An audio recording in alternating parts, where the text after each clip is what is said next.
अस्सलाम वालेकुम। गल्फ़ खबरें में आप तमाम लोगों को वेलकम करते हैं। आज के दिन सऊदी हुकूमत की जानिब से एक बार फिर से एक बड़े कदम को उठाया गया है और आज के दिन में बहुत ही ज़्यादा ऐसे लोग हैं जो सऊदी अरेबिया में गिरफ्तार हुए हैं, जिनको भारी जुर्माना किया गया है, जेल में डाला गया है और कुछ लोगों को सऊदी अरेबिया से डिपोर्ट भी कर दिया गया है। अगर आप तमाम लोग भी ये गलती कर रहे हैं तो आप तमाम लोगों का भी सर कलम सऊदी अरेबिया के अंदर हो सकता है।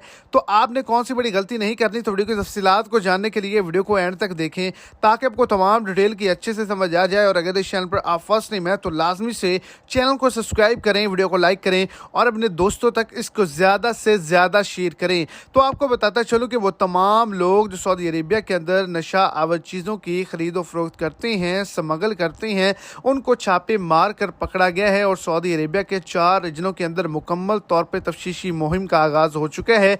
इनमें से काफ़ी ज़्यादा लोग गिरफ्तार हुए हैं, जेल में डाले गए हैं, सऊदी अरेबिया से डिपोर्ट किए गए हैं, जुर्मानों का इन्होंने सामना किया है, पाबंदियों का सामना किया है। लेकिन इनमें से 9 अफराद ऐसे हैं जिनमें से पाकिस्तानी इंडियन भी शामिल हैं, जिनके आज के दिन सऊदी अरेबिया में सर कलम कर दिए जाएंगे।